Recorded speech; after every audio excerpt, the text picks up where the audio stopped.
Como te lo comenté en la parte anterior, ahora vamos a hablar propiamente de los derechos humanos.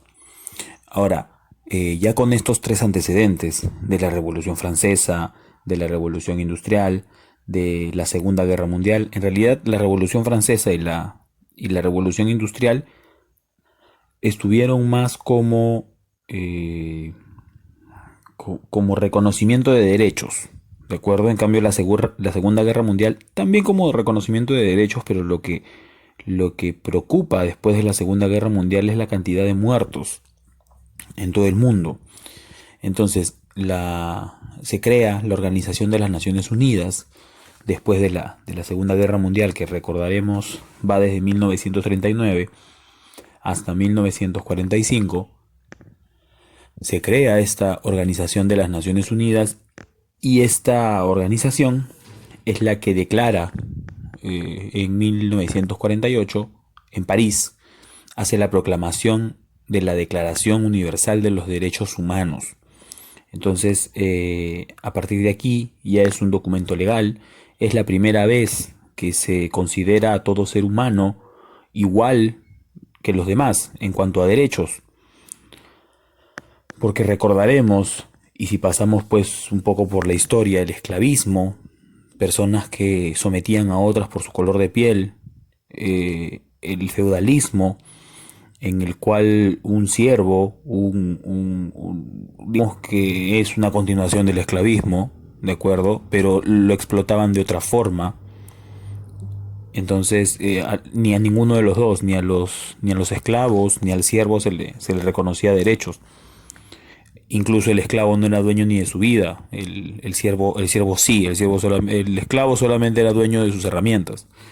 Y esto es, el siervo era dueño de sus herramientas y de su ropa, es más, porque de ahí todo lo demás era propio del señor feudal o de los reyes, para que no te vayas a confundir. Entonces, los derechos humanos, ya lo mencioné, se establecen en la Declaración Universal de los Derechos Humanos en 1948. Estos derechos son un conjunto de facultades. ¿De acuerdo? ¿Qué es una facultad? Algo que te da a ti poder de, es decir, un policía, por ejemplo, en estado de emergencia, después de las 8 de la noche, tiene la facultad de poder llevarte a la carceleta si es que sales de tu casa. Eso es una facultad, el poder hacer algo. Entonces, en cuanto a los derechos humanos, son un conjunto de facultades que, que se que se orientan hacia la protección de la dignidad humana, hacia la garantía de la igualdad y de la equidad entre las personas. Entonces, los derechos humanos garantizan esta igualdad, protegen la dignidad humana que ya habíamos mencionado en la primera parte del video. La dignidad humana, acuérdate, es el hacerse valer como persona, el respetar sus derechos, el respetar a la otra persona. Esto enmarcado en un contexto en el cual somos seres sociales, siempre vamos a estar en constante comunicación, en constante interrelación con las demás personas. Por eso que en el tercer punto de los derechos humanos que te he colocado en la pantalla, dice todos los seres humanos sin distinción de procedencia, sexo, color de piel, lengua, eh, condición socioeconómica, edad, nada. No se le puede discriminar ni poner de lado a una persona. Los derechos humanos garantizan esa igualdad y protegen la dignidad humana de las distintas, de cualquier tipo de diversidad cultural que ya tanto hemos hablado. ¿De acuerdo? Eso con respecto de los derechos humanos. Ahora, también es importante en ese sentido considerar las características de los derechos humanos. Entonces tenemos, por ejemplo, que son progresivos. ¿Qué quiere decir, profesor? Que sean progresivos. Que viene de progresión. ¿Qué cosa es una progresión? Que va a ir aumentando, que va a ir cambiando. Entonces, bueno, en realidad cambia, aumentando, porque los derechos que ya están establecidos por decreto o por ley, Estos derechos no se van a reducir. Pueden aumentar, pero no se van a reducir.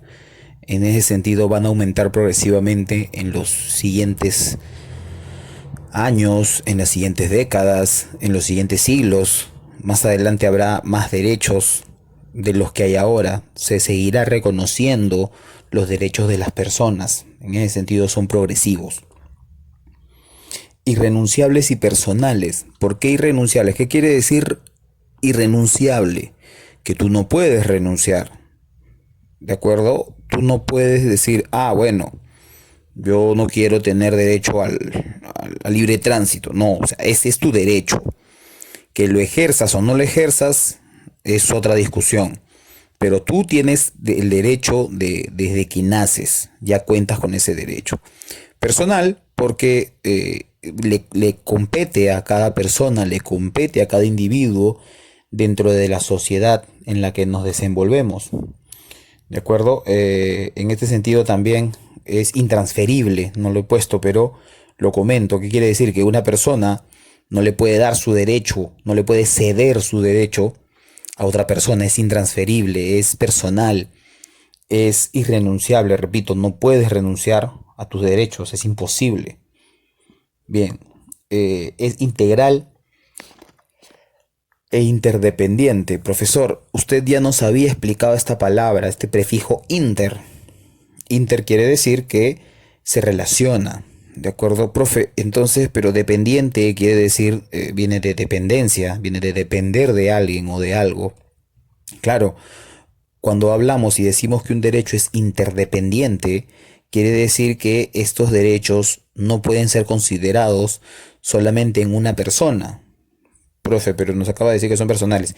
Sí, son personales, pero a la vez tú, esta frase que muchas veces han escuchado, tus derechos terminan donde empiezan los del otro.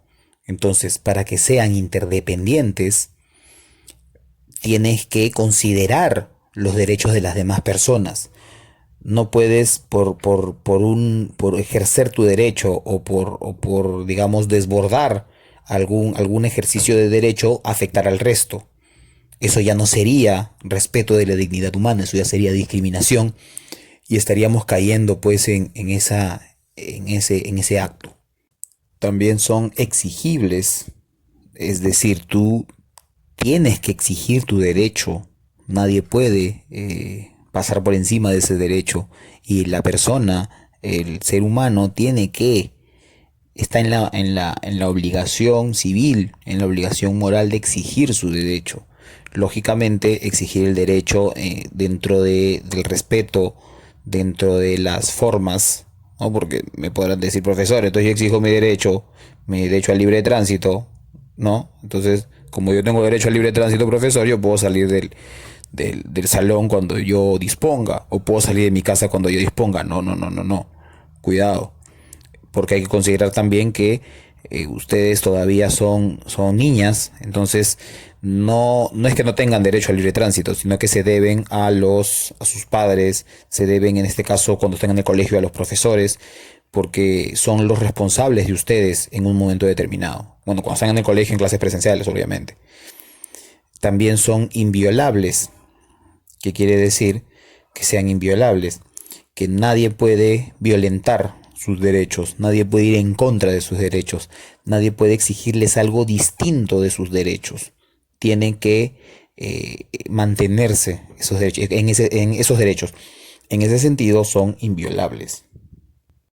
Bueno, espero sus preguntas acerca de, hemos revisado, chicas, los principios con los cuales se dan los derechos, o mejor dicho, los principios en torno a los cuales gira los derechos humanos, ¿de acuerdo? Dignidad humana y respeto. Hemos visto los antecedentes, estos tres acontecimientos históricos que marcan mucho en la Declaración Universal de los Derechos Humanos, que son la Revolución Francesa, la Revolución Industrial y la Segunda Guerra Mundial. Luego hemos visto qué cosas son los derechos humanos y sus características.